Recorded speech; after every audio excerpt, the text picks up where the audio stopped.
Hello guys, তো তোমাদের সাথে আজকে একটা বিরিয়ানি রেসিপি শেয়ার করবো। তো বাড়িতে তোমরা ট্রাই করতে পারবো, একদম লাইট বিরিয়ানি রেসিপি হয়েছে। তো তোমরা দেখতে থাকো বিরিয়ানিটা কীভাবে করি। তো চলো, লেটস গো। তো বিরিয়ানির জন্য ফার্স্ট এখানে আমরা আলুটাকে কেটে নিচ্ছি বড় বড় করেই। তারপরে বিরিয়ানি ব্রেস্তার জন্য এখানে পেঁয়াজ পাউডার রেডি, তারপর আদা রসুনটাকে আমরা মিক্স করে নেবো, যেহেতু মিক্সিতে করতে হবে। তো মিক্সড করে নেওয়ার পর তারপর তোমাদের সাথে শেয়ার করছি। তো চলো দেখতে থাকো তারপর কি করি।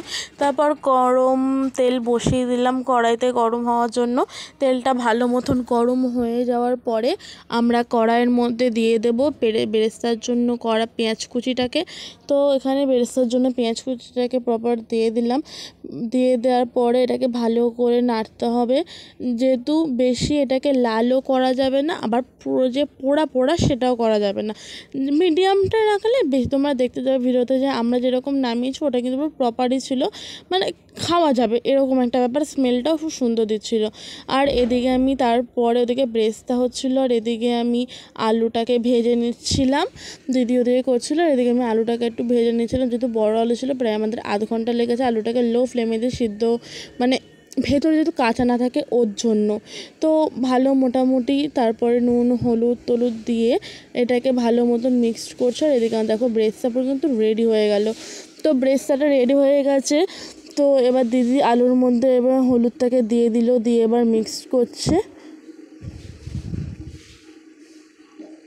তো মিক্সড করার পরে এখানে আমার দেখলে ব্রেস্তাটা তুলে নিচ্ছি। ব্রেস্তা যেহেতু আমাদের পুরো রেডি হয়ে গেছিলো, তো ব্রেস্তাটাকে আমরা তুলে নিলাম। ব্রেস্তা তুলে নেওয়ার পরে আমি মাংসটাকে ধুলাম, যেহেতু আমাদের টাইম কম ছিল ম্যারিনেট করতে পারিনি। তারপর এখানে বিরিয়ানির জন্য দুধটাকে একটু জাল দিয়ে নিতে হচ্ছে। তো জাল দিয়ে নেওয়ার পরে এখানে ফোড়ন হিসেবে আমরা জিরে, দুটো তেজপাতা, গোটা গরম মশলা আর এলাচ দিয়ে ভালো মতন একটু নেড়ে নিচ্ছি।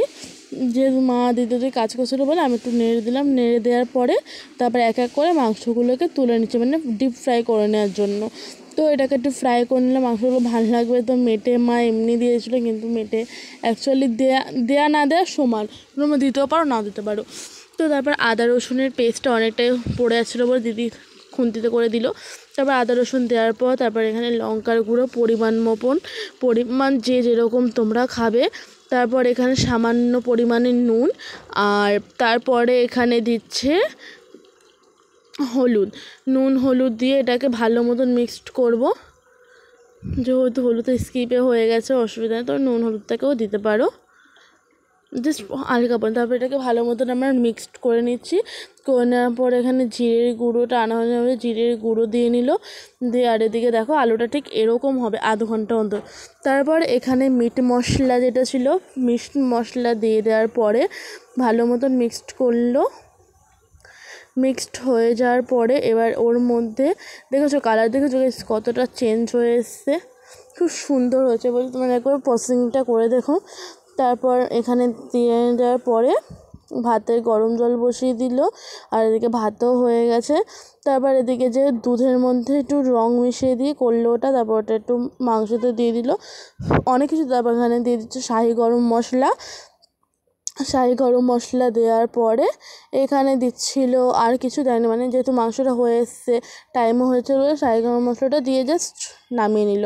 তারপর এখানে পুরো ভাবার বিরিয়ানির জন্য পুরো প্রপার রেডি হচ্ছে। প্রথমে ওপরে নুন দিয়ে নিল, তারপর পেঁয়াজের বেরেস্তাটা, তারপরে এখানে দিয়ে দিল বিরিয়ানি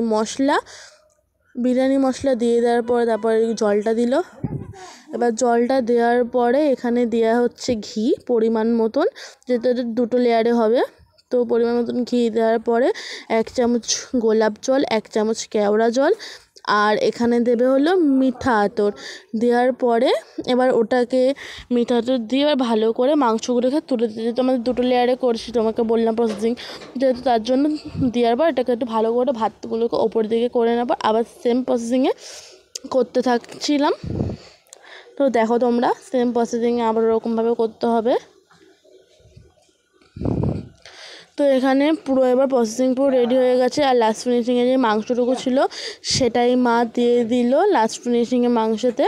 দেওয়ার পরে এবার ওটাকে ভালো করে ঝাঁকিয়ে নিয়ে তার উপর দিয়ে একটু বিরিয়ানি মশলা দিয়ে দিল। আর এবার এদিকে বসিয়ে দিলাম, পুরো হয়ে গেল প্রপার রেডি বিরিয়ানি আমার দমে বসিয়ে দিলাম। আর এদিকে শশা কাটা হচ্ছে, শশাটা কেটে নিই। শশা কেটে নেওয়া হয়ে যাওয়ার পরে এদিকে মা ছোকলা ছাড়াচ্ছিল, আর আমি ওদিকে গিয়ে দেখি হয়ে গেছে আধ ঘন্টা। তো এটা বন্ধ করে দিলাম, আমি বন্ধ করে দিয়ে তো পুরো বিরিয়ানি আমাদের রেডি হয়ে গেছে। আর এদিকে এসে দেখি শশাও প্রায় কাটা শেষ হয়ে গেছে মার। তো পুরো রেডি আমাদের স্যালাড। এবার যেহেতু শশা একটু পেঁয়াজও কেটে নিলাম, মাকে বললাম পেঁয়াজও কাটো। তো পুরো প্রপার রেডি হয়ে গেছে। তারপর গাইস হচ্ছে এখানে কাণ্ড, বিরিয়ানিটা ঢালতে গিয়ে বাবা ট্রাই করছিল, অত বড় হাঁড়ি তুলতে পারলো না, দাপ করে ফেলে দিল এখানে। আর সবাই রেগে গেছে। তারপর লাস্টে মাই পারলো, এত ধোয়া দিচ্ছিলো মানে ক্যামেরা উঠতে পারেনি দেখো। তারপরে বিরিয়ানিটা খুব সুন্দর স্মেল হয়েছে, খুব সুন্দর হয়েছে বিরিয়ানিটা একদম। তারপরে এদের কাছে আমার রিভিউটা শুনেই নাও। তো বলো খেয়ে কেমন হয়েছে? তোমার তো মা বানিয়েছে। তা বলো কেমন হয়েছে খেতে? ওকে, তো গাইস এদের রিভিউ তোমরা শুনে নিলে, খুব ভালো হয়েছে। তো আমি খাবো যখন, তারপরে খেয়ে বলো তোমার যেটা কেমন হয়েছে। চলো ভিডিওটা দেখতে থাকো। তো একটু হাই করে দাও তোমরা সবাই। চলো হাই হাই হাই, খেয়ে নাও তোমরা তাহলে, টাটা। তা বল তুই তো নিজে বিরিয়ানি বানিয়েছিস, কেমন হয়েছে খেয়ে বল। ভালো, খুব ভালো হয়েছে। তো সবাই এরা, তুই বল। হেভি সুন্দর। দেখেছো গাইস, সবাই বলছে খুব ভালো হয়েছে বিরিয়ানি। দোকানের থেকে বেশি টেস্ট। আরেকবার। দোকানের থেকে বেশি টেস্ট। বাহ সাবাস, তাহলে তো খেতেই হচ্ছে। চলো তোমাদের সাথে আমি খাই, তারপর শেয়ার হচ্ছে। এখানে আমি খেয়ে বললাম জাস্ট অসাধারণ আছে, বলার মতো না, হেভি হয়েছিল, হেভি অসাধারণ। তো গাইস বললো ভিডিওটা কেমন লাগলো, অবশ্যই একটা like comment share and subscribe করো। Tata guys.